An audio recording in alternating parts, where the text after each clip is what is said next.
जय श्री कृष्णा। राधे राधे। आज अगहन मास के बृहस्पतिवार का दिन है, तो आज सबसे पहले अपने सुनते हैं बृहस्पतिवार का व्रत कथा। तो सबसे पहले अपने जानेंगे व्रत करने की विधि के बारे में। तो बृहस्पतिवार को सूर्योदय से पहले उठकर स्नान आदि से निर्वृत्त होकर भगवान बृहस्पति देव का स्मरण करते हुए व्रत का आरंभ करना चाहिए। उपासक को घर के किसी भी कक्ष में छोटा अथवा बड़ा पूजा स्थल बनाकर उसमें भगवान बृहस्पति देव की प्रतिमा की स्थापना करनी चाहिए। घर में समीप किसी मंदिर में जाकर भी भगवान बृहस्पति देव की पूजा की जा सकती है।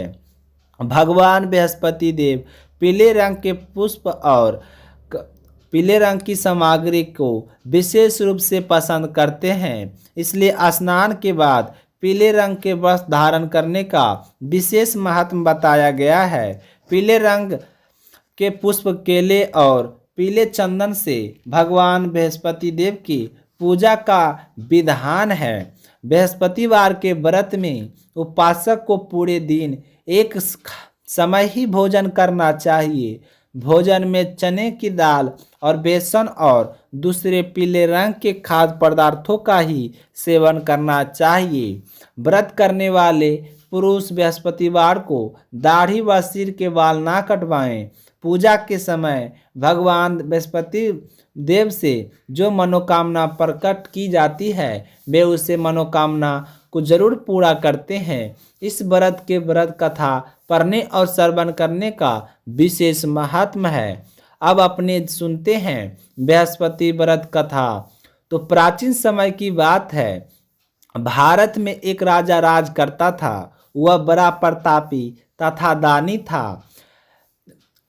वह नित्य प्रतिदिन मंदिर में भगवान दर्शन कराने जाता था। भगवान ब्राह्मण और गुरु की सेवा किया करता था। उसके द्वार से कोई भी याचक निराश होकर नहीं लौटता था। वह प्रत्येक गुरुवार को व्रत रखता एवं पूजन करता था। हर दिन गरीबों की सहायता करता था, किंतु यह सब बातें उसकी प्राणी को अच्छी नहीं लगती थी। वह ना व्रत करती और ना ही किसी को एक भी पैसा दान में देती थी। वह राजा से भी ऐसा करने को मना किया करती थी। एक समय की बात है कि राजा शिकार खेलने वन को चले गए। घर पर रानी और दासी थी। उस समय गुरु बृहस्पति देव साधु के रूप में धारण कर राजा के दरवाजे पर भिक्षा मांगने आए। तो साधु ने रानी से भिक्षा मांगी तो वह कहने लगी, हे साधु महाराज, मैं इस दान और पुण्य से तंग आ गई हूँ। इस कार्य के लिए तो मेरे पतिदेव ही बहुत हैं। आप ऐसी कृपा करें कि सारा धन नष्ट हो जाए तथा मैं आराम से रह सकूं।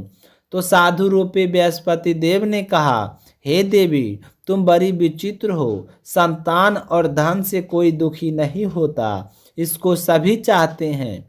पापी भी पुत्र और धन की इच्छा करता है। अगर तुम्हारे पास धन अधिक है तो भूखे मनुष्य को भोजन करवाओ, प्याव लगवाओ, ब्राह्मणों को दान दो, धर्मशाले का निर्माण करवाओ, कुआं, तालाब, बाबरी, बाग बगीचे का आदि का निर्माण कराओ तथा निर्धनों की कुमारी कन्याओं का विवाह कराओ, साथ ही यज्ञ आदि करो। इस प्रकार के कर्मों से आपके कुल का और आपका नाम परलोक में सार्थक होगा एवं स्वर्ग की प्राप्ति होगी। परंतु रानी साधु की इन बातों से खुश नहीं हुई। उसने कहा, हे साधु महाराज, मुझे ऐसे धन की आवश्यकता नहीं है जिसको मैं धन अन्य लोगों को दान दूं तथा जिसको रखने और संभालने में मेरा समय सारा नष्ट हो जाए। तो साधु ने कहा, हे देवी, यदि तुम्हारी ऐसी ही इच्छा है तो जैसा मैं तुम्हें बताता हूँ तुम वैसा ही करना। बृहस्पतिवार के दिन घर को गोबर से लीपना और अपने केशों को पीली मिट्टी से धोना। केशे को धोते समय स्नान करना। राजा से कहना वह हजामत करवाए। भोजन में मांस मदिरा खाना। कपड़ा धोबी के हाथ धुलने देना। इस प्रकार 7 बृहस्पतिवार करने से तुम्हारा सारा धन नष्ट हो जाएगा। यह कहकर साधु महाराज रूपी बृहस्पति देव अंतर्ध्यान हो गए। रानी ने साधु के कहने के अनुसार 7 बृहस्पतिवार तक वैसा ही करने का विचार किया। तो साधु के बताए अनुसार कार्य करते हुए केवल 3 बृहस्पतिवार ही बीते थे कि उसकी समस्त धन संपत्ति नष्ट हो गई। भोजन के लिए दोनों समय परिवार तरसने लगा तथा सांसारिक भोगों से दुखी रहने लगा।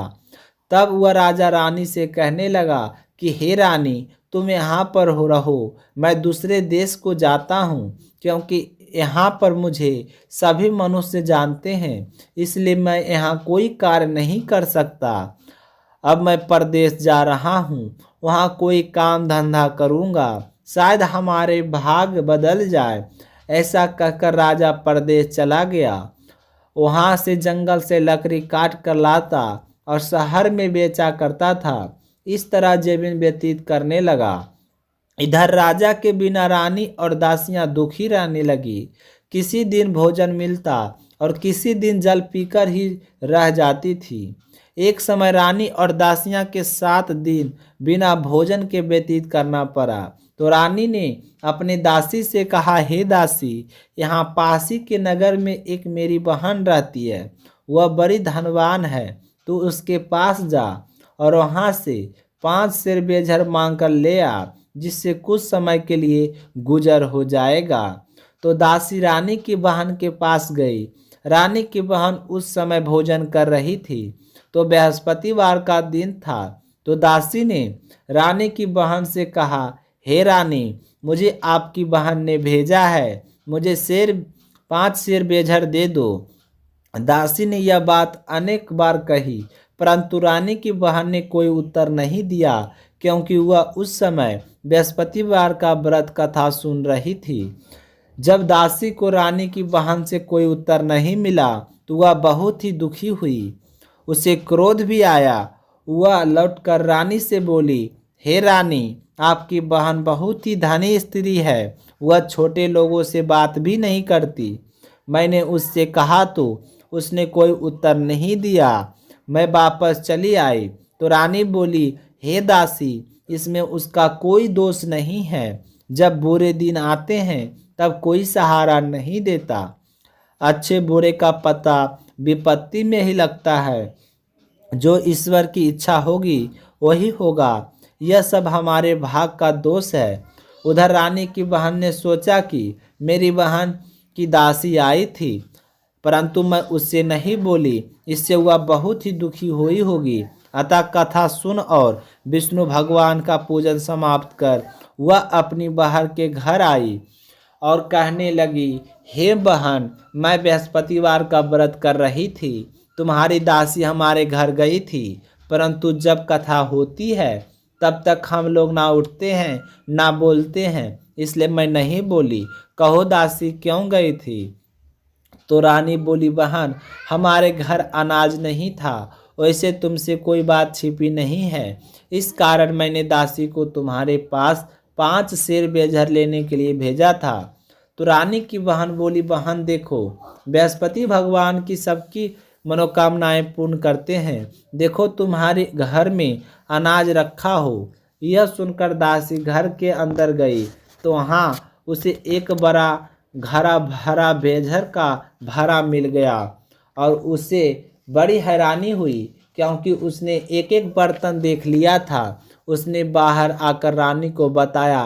दासी अपनी रानी से कहने लगी, हे रानी, देखो, वैसे हमको अन्न नहीं मिलता तो हम रोज ही व्रत करते हैं। अगर इनसे व्रत की विधि और व्रत कथा पूछ ली जाए तो उसे हम भी किया करेंगे। तो दासी के कहने पर रानी ने अपनी बहन से बृहस्पति व्रत के बारे में पूछा तो उसकी बहन ने बताया, हे रानी, बहन, बृहस्पतिवार को सूर्योदय से पूर्व उठकर स्नान करके बृहस्पतिवार का व्रत करना चाहिए, लेकिन उस दिन सिर नहीं धोना चाहिए। बृहस्पतिवार के व्रत को में चने की दाल और मुनक्का से विष्णु भगवान का केले के वृक्ष की जड़ में पूजन करें तथा दीपक जलावे। उस दिन एक ही समय भोजन करे, भोजन पीले, खाद्य पदार्थ का करे तथा कथा सुने। इस प्रकार करने से गुरु भगवान प्रसन्न होते हैं, अन्न पुत्र धन देते हैं, मनोकामनाएं पूर्ण करते हैं। व्रत और पूजन की विधि बताकर रानी की बहन अपने घर लौटा गई। रानी और दासी दोनों ने निश्चय किया कि बृहस्पति देव भगवान का पूजन जरूर करेंगे।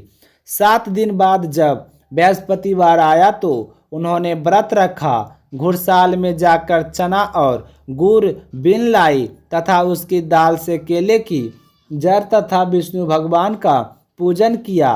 अब भोजन पीला कहाँ से आए, दोनों बड़ी दुखी हुई, परंतु उन्होंने व्रत किया, इस कारण बृहस्पति देव भगवान प्रसन्न थे।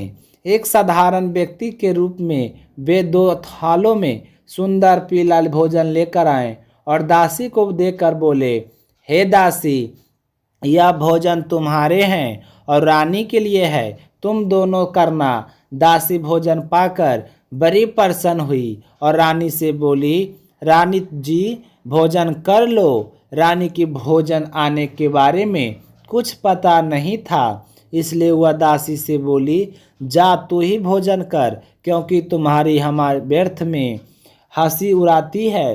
तो दासी बोली, एक व्यक्ति ने भोजन दे गया है। रानी कहने लगी, वह भोजन तेरे लिए ही दे गया है, तू ही भोजन कर। तो दासी ने कहा, वह व्यक्ति हम दोनों के लिए 2 थालों में भोजन दे गया है, इसलिए मैं और आप दोनों ही साथ भोजन करेगी। दोनों ने गुरु भगवान को नमस्कार भोजन प्रारंभ किया। उसके बाद से वे प्रत्येक बृहस्पतिवार को गुरु भगवान का व्रत और पूजन करने लगी। तो बृहस्पति भगवान की कृपा से उनके पास धन हो गया, परंतु रानी फिर पहले की तरह आलस्य करने लगी। जब दासी बोली, देखो रानी, तुम पहले भी इस प्रकार आलस करती थी, तुम्हें धन के रखने में कष्ट होता था, इस कारण सभी धन नष्ट हो गया। अब गुरु भगवान की कृपा से धन मिला है तो फिर अब तुम्हें आलस्य होता है। बड़ी मुसीबतों के बाद हमने यह धन पाया है, इसलिए हमें दान पुण्य करना चाहिए। तुम भूखे मनुष्य को भोजन कराओ, प्याव लगवाओ, ब्राह्मणों को दान दो, कुआं, तालाब, बावरी आदि का निर्माण कराओ, मंदिर, पाठशाला बनवाकर दान दो, कुमारी